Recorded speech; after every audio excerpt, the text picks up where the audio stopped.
Welcome everybody to class number 3, RT615, research methods.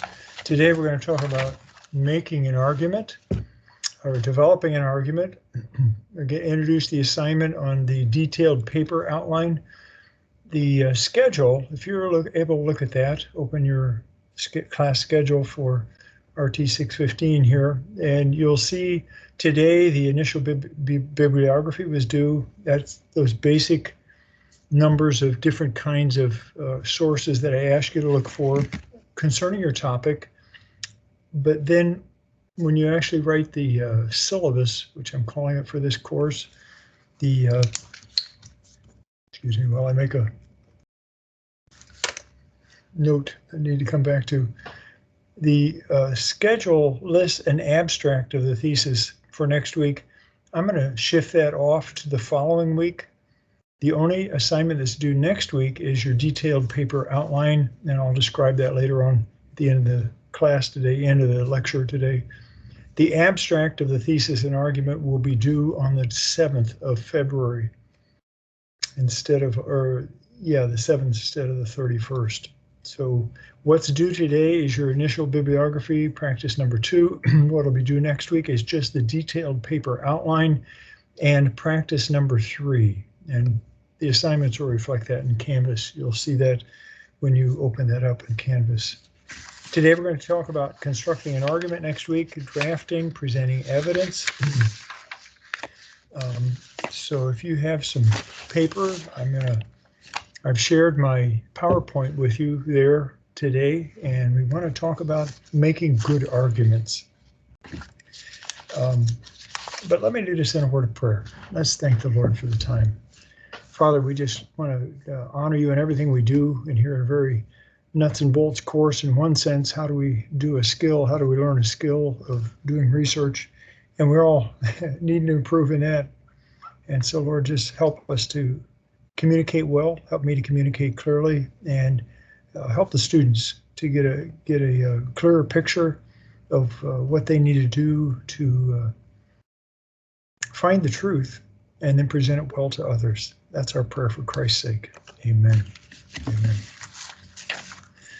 Real research is not just the amassing of information on a topic. It's developing solutions for you and your readers. Solutions that your readers care about and you care about. Likewise, sharing the results of your project is more than just giving your reader a data dump, just presenting all that evidence in front of them. Here's some facts about my topic. Rather, it's explaining your problem and justifying your solution in a research argument. You could call it a thesis, you could call it a dissertation, but it's a research argument. So how do we make good arguments? An argument is a conversation with readers. In a research argument, you make a claim, you back it up with reasons supported by evidence, you acknowledge and respond to other views, and you sometimes explain your principles of reasoning. Now, we're going to do this in every conversation that inquires thoughtfully into an unsettled issue. If you want to turn to Turabian, the Turabian 9th edition, page 53, and you hear a conversation between Abby and Brett. And there's the process of an argument and presenting the argument and interacting with it. So we have 5 elements to this argument. Make sure I'm going now.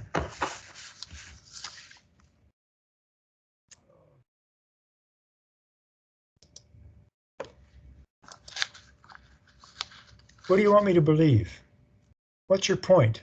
Well, that's our claim, our thesis, our position. Reasons. Well, why do you say that? Why should I agree with you?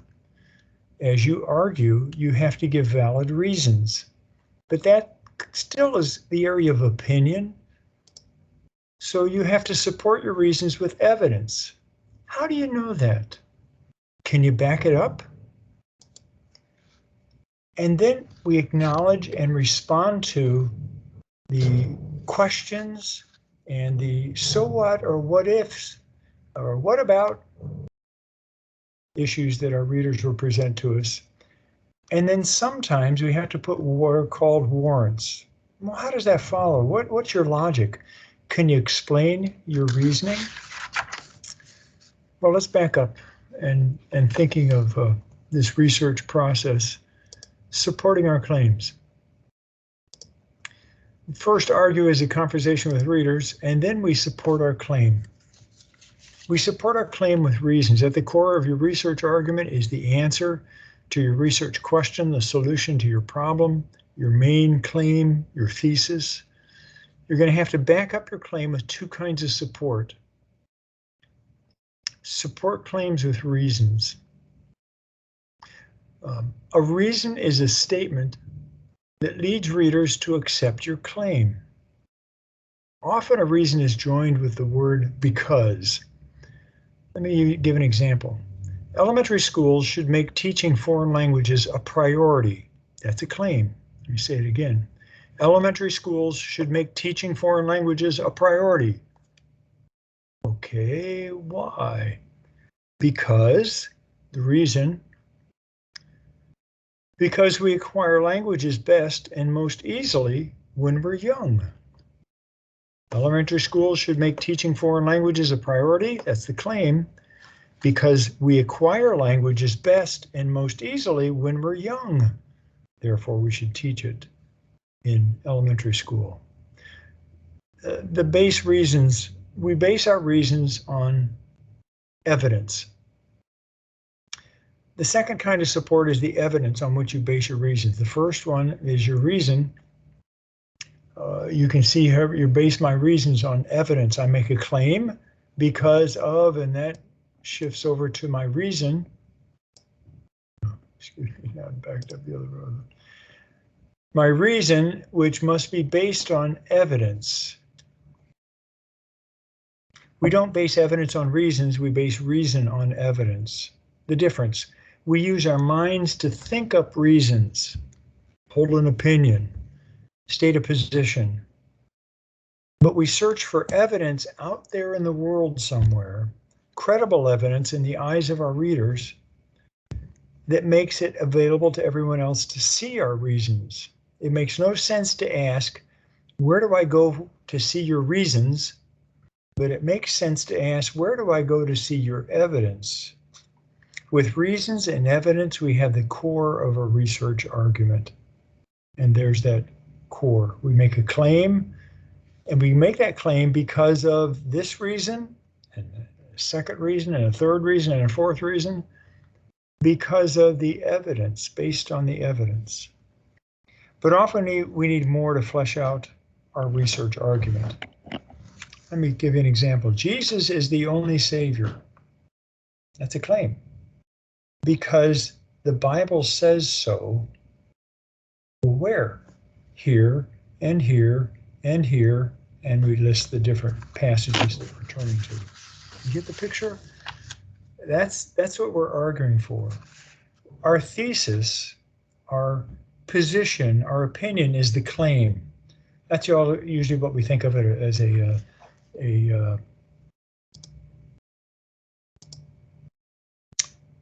thesis statement in an essay, and then we have to prove that as we write our essay with comparison, contrast, definitions, different ways of arguing, different modes of presenting evidence to prove our point.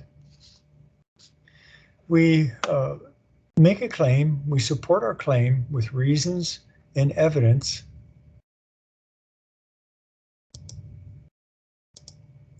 Then we acknowledge and respond to anticipated questions and objections that people have. Careful readers will question every part of your argument. So we need to anticipate as many questions as we can and then acknowledge and respond to those most important ones. But the challenge is not just responding to readers' questions, alternatives, and objections, but imagining them in the first place, and that takes a lot of thinking. We come to our conclusions and then we step back, and in the process of thinking through the objections of others, we're going to be refining our topic, possibly, definitely refining our thinking, clarifying it, solidifying our position, stating our conclusions more clearly, more full, but you hear what we're doing. We're acknowledging and responding to anticipation questions. A follow thing we do is, all right, let me acknowledge where we're at. We make a claim which leads us to because of the reasons which are based on evidence, which challenges us to acknowledge and respond to issues concerning all of these things that we've just presented for the people. We connect our claims and reasons finally with warrants, is what it's called. Even when your readers agree with a reason that it's true, that's true, they may still object to it, that it's not relevant to your claim. For example, we're facing significant higher healthcare costs in Europe and North America, a claim. We're increasing them, and here's the reason. Because climate change is moving the line of extended hard freezes steadily northward. It's getting warmer. That's a reason. Well, we have to add evidence to that. But the readers might accept the truth of that, but question its relevance to the claim. What do higher health costs have to do with hard freezes? I don't see the connection. To answer that, you sometimes have to step back with introducing a general principle. A warrant is what it's called in reasoning. A warrant that justifies your particular reason or your particular claim. What's your warrant for doing that? Maybe you've heard that.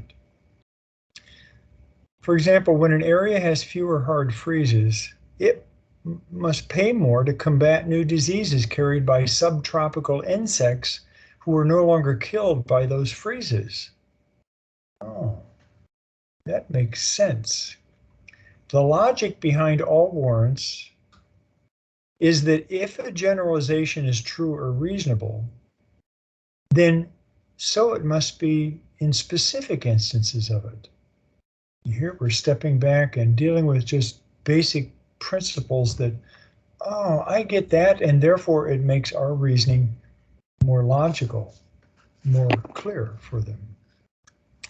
Well, we build a complex argument out of a simple one. Research arguments, however, are often quite complex. We almost always support a claim with two or more reasons, each of which must be supported by its own additional reasons and evidence, and perhaps justified by its own warrants. Since readers might think of many alternatives and objections to any complex argument, careful researchers typically have to respond to a number of them. And most arguments also include backgrounds and definitions and explanations of issues that the readers might not understand. Thinking back in your modes of rhetoric, rhetorical modes, cause and effect, compare contrast, definitions, divisions, classifications. That's the rhetorical modes of writing, narration, using a story. But we're trying to present evidence as well as general principles that support making the claims that we're making. We're ultimately creating an ethos by thickening our argument.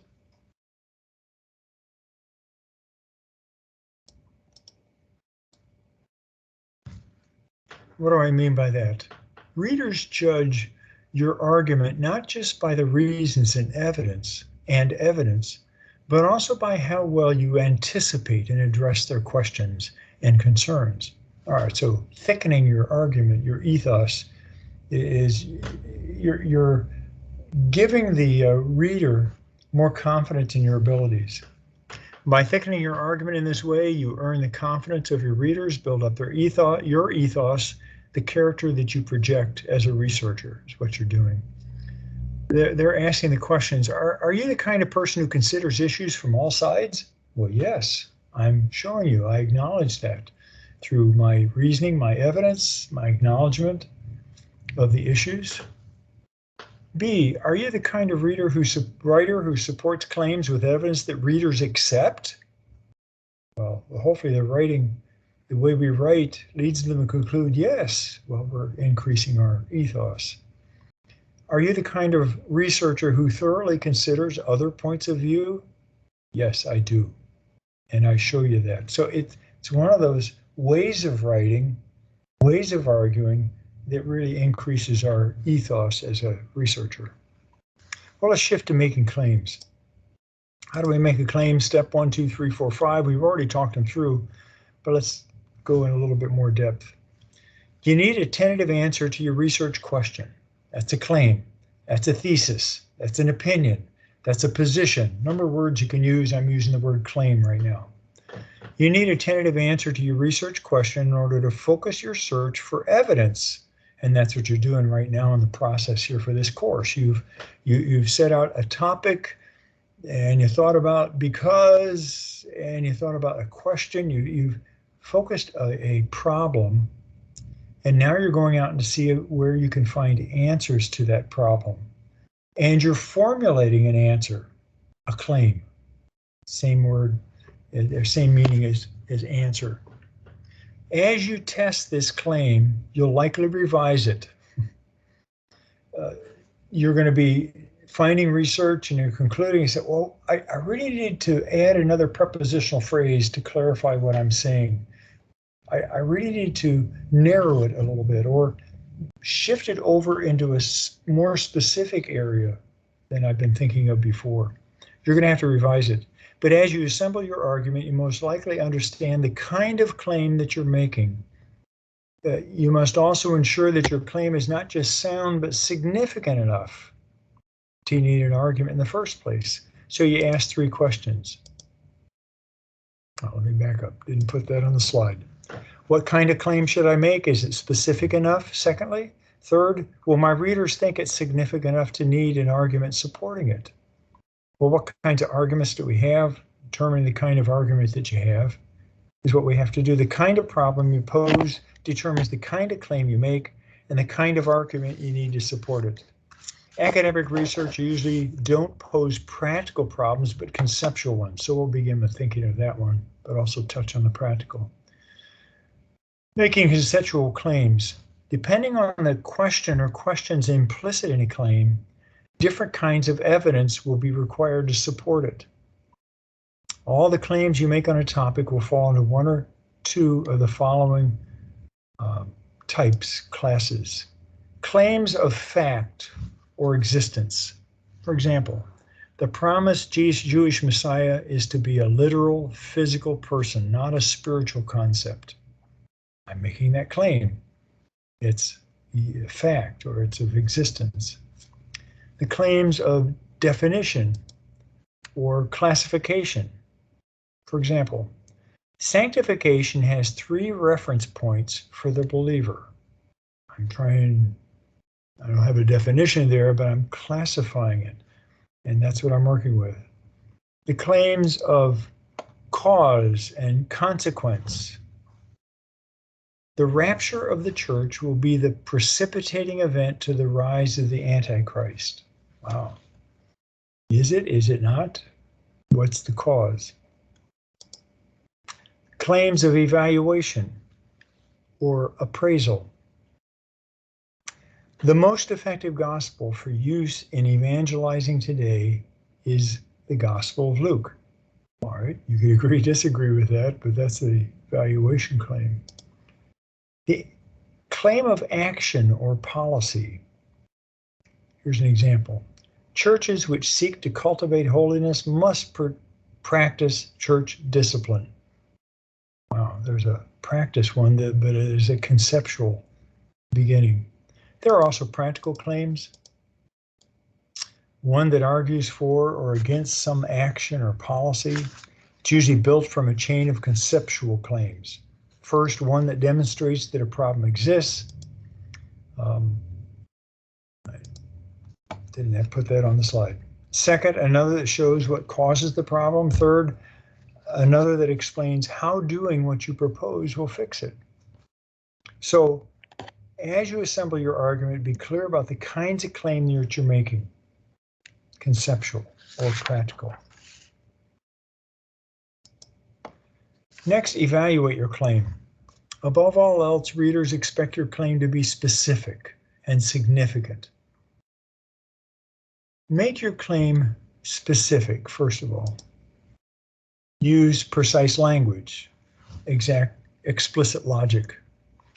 For example, here's a too broad one. TV inflates estimates of crime rates. Now that's a claim, but could it be more specific? Such as this. Graphic reports of violence on local TV news lead regular viewers to overestimate by as much as 150% both the rate of crime in their neighborhood and the personal danger to themselves and their families. Wow, that's definitely much more specific. Long, wordy claims are not what's needed. Precise wordings are. So maybe what I just read is awful long, too long. I've suggested limit it to 15 words or less.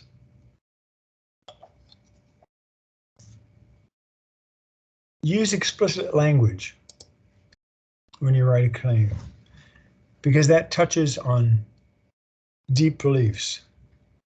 As you draft your working claim, try elaborating its logic in two ways.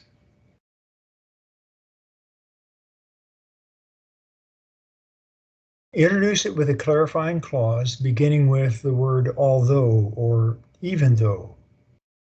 And secondly, conclude it with a reason clause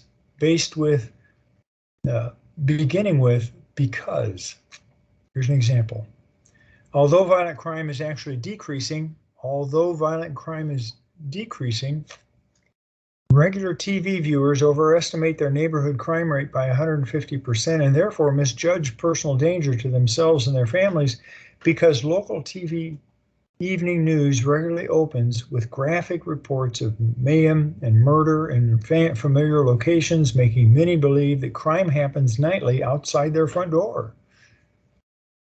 Well, use the introductory word although to acknowledge three kinds of alternative views. Something that your readers believe, but your claim challenges, although, but. A point of view that conflicts with yours, although some believe. A condition that limits the scope and confidence of your claim, although it's true but in this situation, make your claim significant enough. That's what the word I have up there, touch on deep beliefs. If the readers accept a claim, how many other beliefs must they change?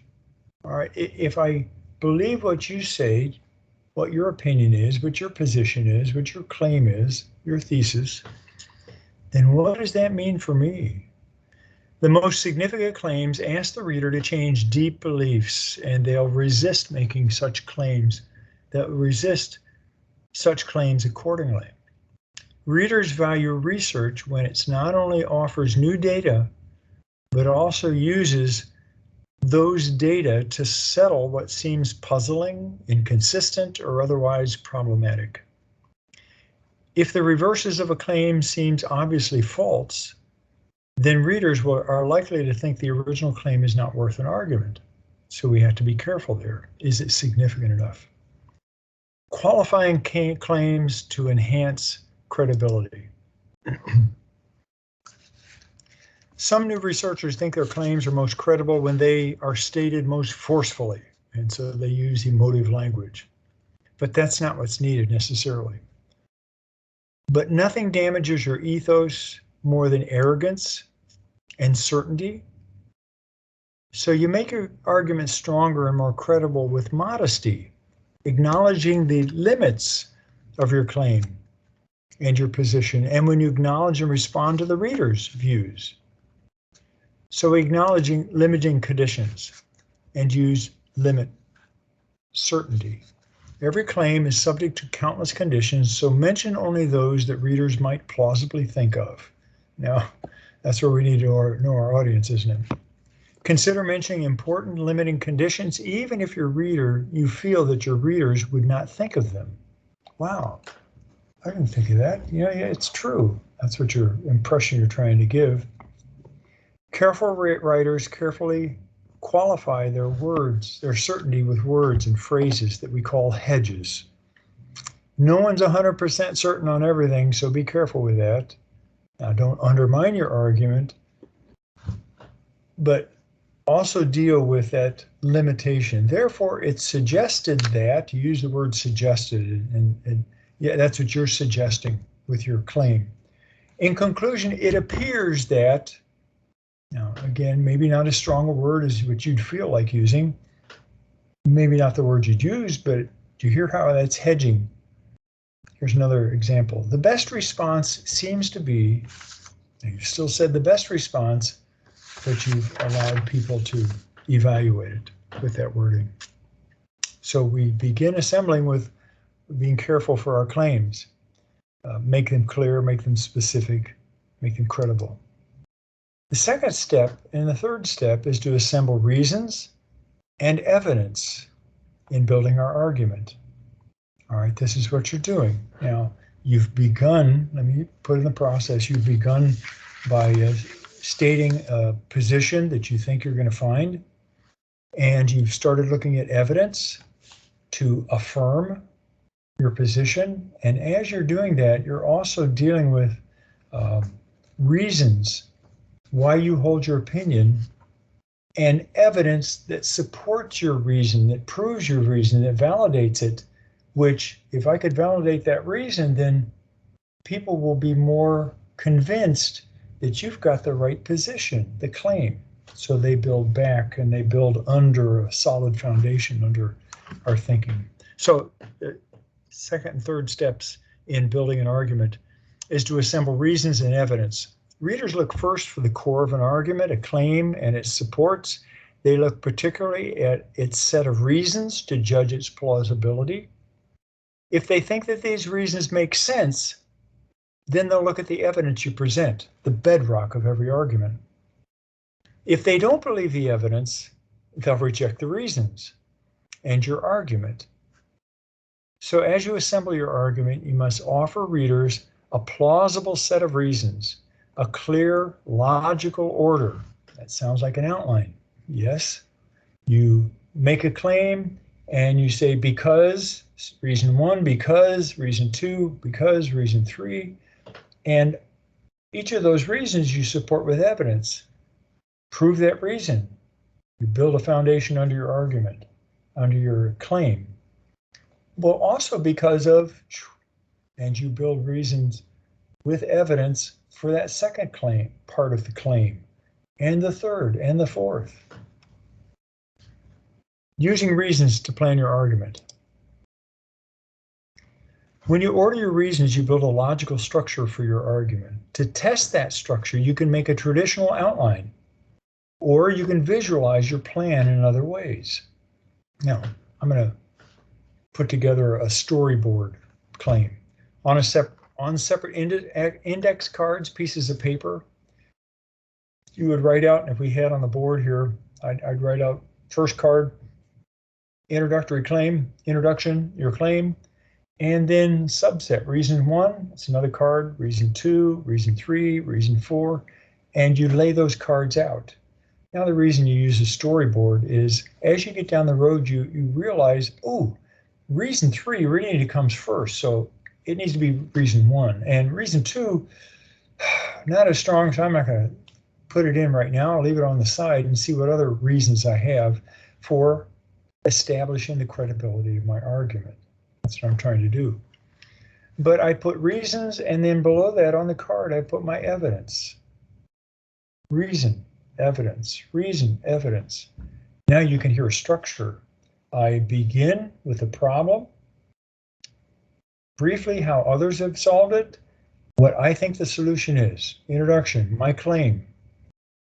And I make that claim because of reason one, and then reason two, and its evidence, reason three, but now we're trying to build it. Use reasons to plan your argument. Now read the reasons, not the details, to see if the order makes sense. If it doesn't, try a different order. At this point, you're only outlining your argument, not your paper, but you're close between the two. At Calvary, there's a normal ordering of a thesis. a dissertation suggested by the department. So be sure to understand that usual ordering. Meaning at Calvary for a Master of Divinity thesis, we have the introduction, sets up the problem, ways that some have answered, some of the problems with that, and your opinion, your claim, your thesis. You state that at the beginning of your conclusion and how you're going to argue. Chapter 2, your biblical reason. 3, theological reason. 4, practical reasons. 5, now your solution. And then the conclusion, or maybe a combination of some of those chapters together. For the purpose of this course, follow the suggestions in Turabian and these lectures in your ordering of your outline and structure in your paper. If you're eventually going to do a thesis here at Calvary, then I encourage you to lay out your syllabus in that ordering. Secondly, distinguish evidence from reasons. Once you've arranged your reasons in a plausible order, be sure you have sufficient evidence to support each one. Established facts to anchor your reasons to. So you have reason and the evidence below it. Reason, the evidence below it. Reason, the evidence below it. To count as evidence, the statement must report something that readers agree not to question, at least for the purpose of the argument that's being presented. If they do question the evidence, then what you may think is hard factual evidence is for them only a reason, and that's still in the area of what you think, and they don't agree with what you think. Therefore, you haven't reached the bedrock of evidence on which your argument must rest. And so there's where you're interacting with it in light of what your audience thinks and knows. We distinguish evidence from reports of it. Researchers rarely include the evidence itself, which is represented by words, numbers, tables, graphs, pictures, summaries, stories. So here are 2 important issues about evidence. First, data you take from a source has invariably been shaped by that source, not to misrepresent it, but to put the data in a form that serves that source's ends. All right, you go to a commentary, they've come to a conclusion, and they've mounted the evidence. Now, they had their reason, and they marshaled their evidence, and you have to filter it through to see whether they had a, relative to your claim, a bias. Second, when you in turn report these data to as your own evidence, you can't avoid manipulating them again, at least by putting them in a new context. So you have to be very careful about making sure you're dealing with evidence and not just the way someone reported evidence, data. This often fuzzy quality of reports is why people who read lots of research are so demanding about the reliability of evidence. If you collect the data yourself, the readers will want to know how you did it. If you depend on sources, and we do all the time, they'll expect us to use primary sources, original sources, the text. And if you didn't, then get as close to the primary sources as you can. Make sure the source that you're dealing with is really and trustably dealing with the original text, the original thoughts of the original authors who we're all evaluating, if you're thinking of critiquing of a theologian. Note, why we use complete citations, full bibliographies, is so readers can, if they want to, check out the sources for themselves. Well, then we'll get another conversation going on if they think we weren't credible with the source. Next, we evaluate our evidence. Once we have the kind of evidence our readers expect, then we must test the reliability of ours. Is it sufficient and representative, the evidence that I'm presenting? Is it reported accurately, precisely? Is it taken from an authoritative source? Now think about those things. Careful readers are predisposed to be skeptical, so they'll seize on the most trivial mistakes in your evidence as a sign of your unreliability and everything else That's why you need to be a stickler about the details of how you format. That's one level. How you write, that's another level.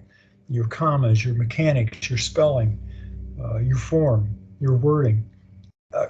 That's one side. It's maybe a gloss in one sense, but how I deal with the evidence, how I demonstrate that I really took that source's information and I quoted it accurately, and it shows the accuracy of it. Getting the easy things right, show respect for your readers, and are the best training for dealing with the hard things. You can sometimes even use questionable evidence if you acknowledge its dubious quality. This researcher did not deal adequately with, they missed this context and this wording, and therefore the evidence, wow, you're helping them to not use that resource. In fact, if you point to evidence that seems to support your claim but then reject it as unreliable, you show yourself to be cautious, self-critical, and therefore trustworthy. You're building your ethos.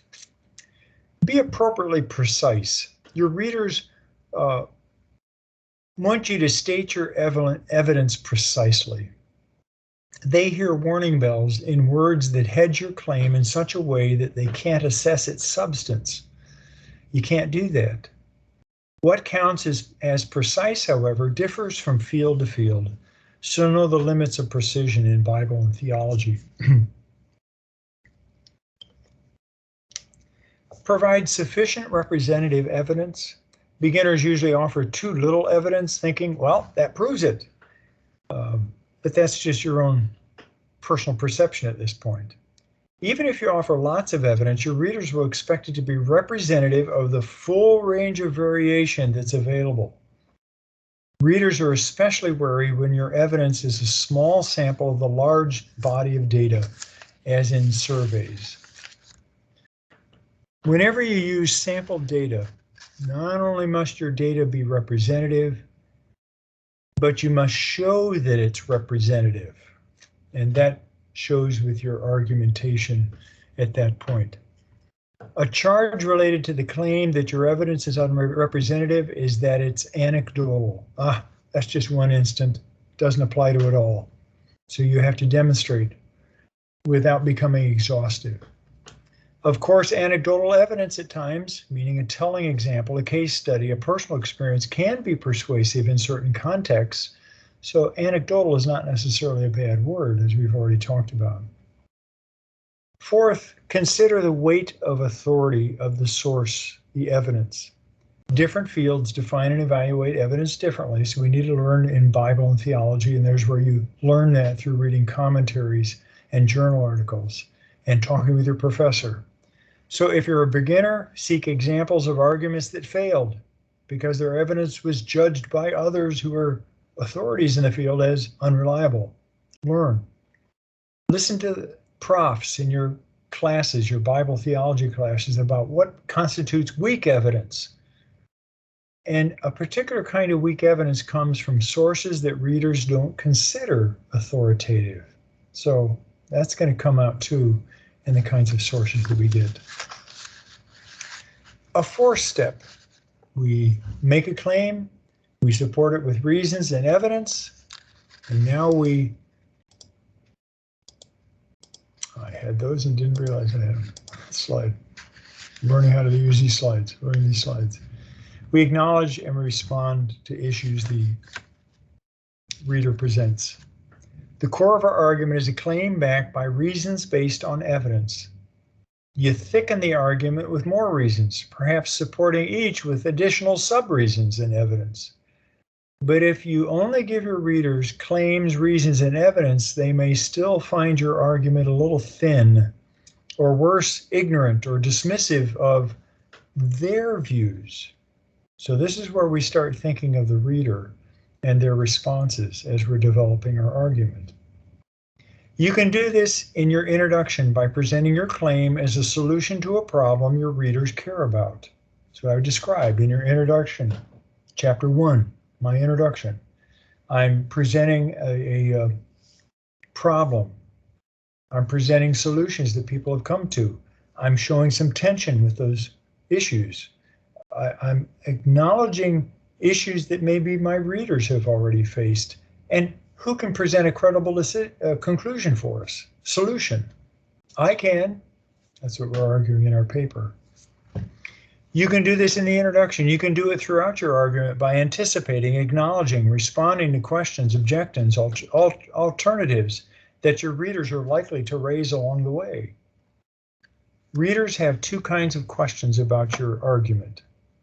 They may have a question that's intrinsic, about its intrinsic soundness, by challenging the clarity of your claim, the relevance of reasons, or the equality of your evidence.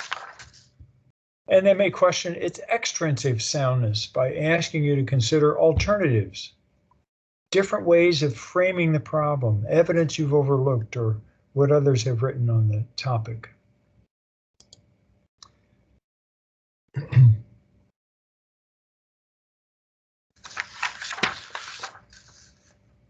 Questioning your argument as your readers will. Oh, I've got one step too far. First, focus on what you yourself want to say on the claims, reasons, and evidence that make up your argument's core.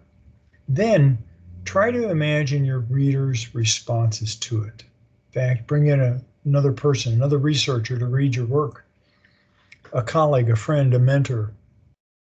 View your argument through the eyes of someone who wants you to be wrong. So the process is examine your problem. What do you think there is a problem? Why do you think there's a problem at all? What are the costs and the consequences, the significance? Have you properly defined the problem? Second, examine your solution. Is this a practical or conceptual solution? Does it ask readers to do something or to understand something? Or both? Does it match the problem?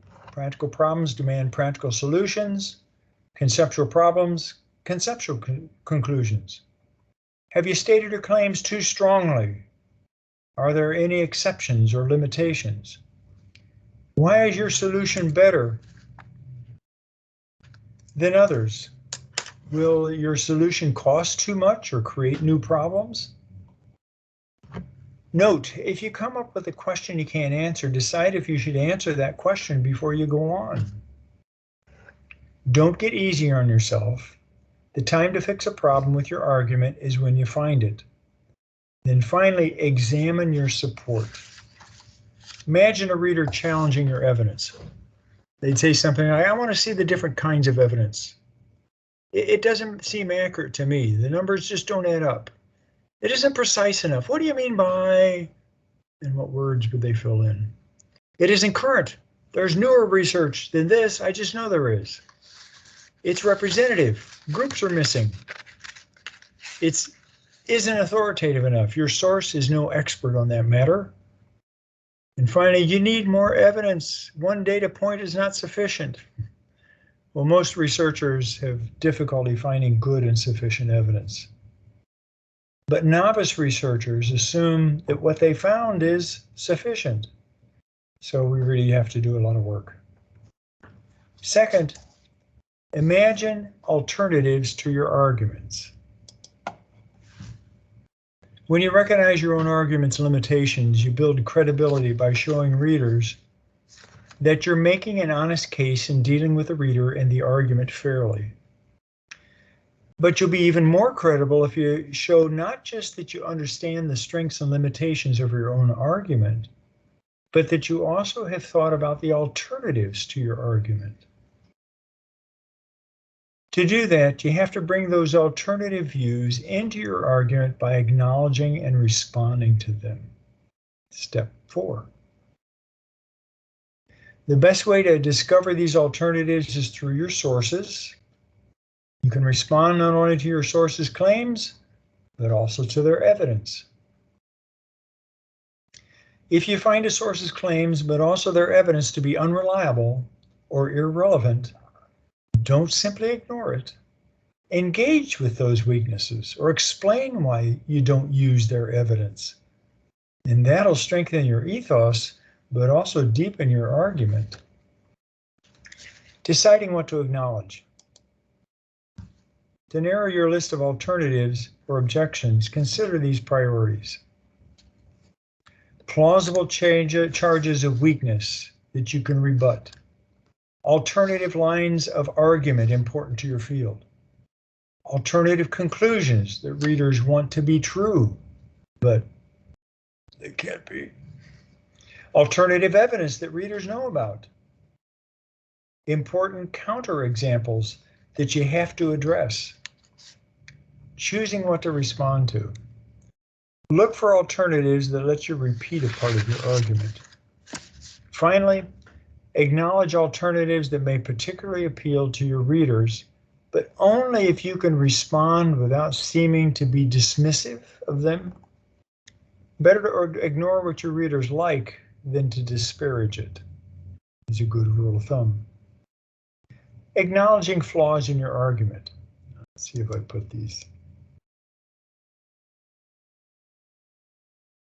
You can ignore the flaws and hope your readers don't notice, but that's dishonest, that's not ethical.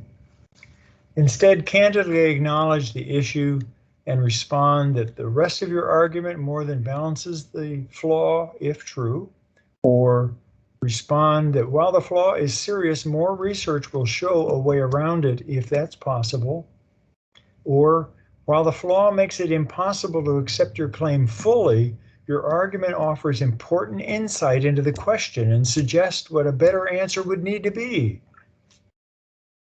And then you acknowledge questions that you can't answer. Experienced researchers understand that no argument is unassailable. Therefore, giving new and additional questions is stimulating to the research community. The final step is warrants. Frame your responses, subordinate arguments, and then the vocabulary of acknowledgement and response. Warrants. Step 5. Warrants are general principles that connect reasons to claims. What's your warrant for saying that? All right, I've got the assignment. Don't have a slide for this. Warrants are important because readers may challenge not just the credibility of your reason, but its relevance as well. Sometimes an argument needs further reinforcement through the use of what is known as a warrant, which is an underlying belief that connects a reason and the claim. Usually it's unnecessary to include warrants in an argument since the audience will generally also hold those beliefs, general principles, remember? But there are occasions when they're critical to use, such as when the audience is outside the discourse community. You need to step back and help them to see the general principle that applies. So it's not as familiar with the topic, so they're not as familiar with the topic and need additional information. Second, when the reason is a new way of thinking or is heavily debated, then you step back and bring in that general principles which help you to build that foundation for the credibility of your claim. And third, when the audience is likely to be highly resistant to the reason, you have to step back and deal with those issues. Including a warrant when any of these apply can make the difference between whether the argument is successful or unsuccessful. So in general, state your warrants only when your readers will not understand your argument without them, or when you expect your readers to challenge your reasoning. All right, we're building an argument, and I want you to present it in an outline form, but a different outline than what you might be thinking of when you think of an outline, or an outline for a master's thesis as you saw in the example. And here's the slide. Outline this is what you're going to see in Canvas. Outline your research project with an outline to the second level. So there are 2 levels to the outline, but you're going to do more writing than just have that outline phrase, that sentence perhaps. Most outlines don't have sentences, they have words, they have phrases. So you begin, here's your outline, for example. Chapter 1, introduction of the problem and presentation of the thesis. And then I want you to write a couple sentences under that. I didn't put that in the instructions, I need to. Chapter 2, reason number 1 and evidence. Reason number 1, write out your first reason for your thesis, 1 or 2 sentences, and then start writing out the evidence below it. So you can see this chapter, though you can lay it out like reason number 1, evidence number 1, evidence number 2, reason number 2, and on and on. I want to be clear what you're doing. I'm looking for verbiage with this outline, but not a lot of verbiage. Here's chapter 3. So you have chapter 1, chapter 2, chapter 3, and give some more verbiage with your introduction. Wow, keep flipping that. Get your introduction with the problem and presentation of thesis, 1 or 2 sentences. So you can see it's not going to be a real long outline, but it's not going to be real short and abbreviated. It's going to be more than 1 page as you're tentative laying out your argument here. Now, think of the storyboard. After you get it laid out, maybe you're going to think, oh, I need to shift 2 up to 1 and 1 down to 3 because I want to argue with the strongest one last, the strongest reason, or the strongest one first, or maybe there's some other methodology they want to use.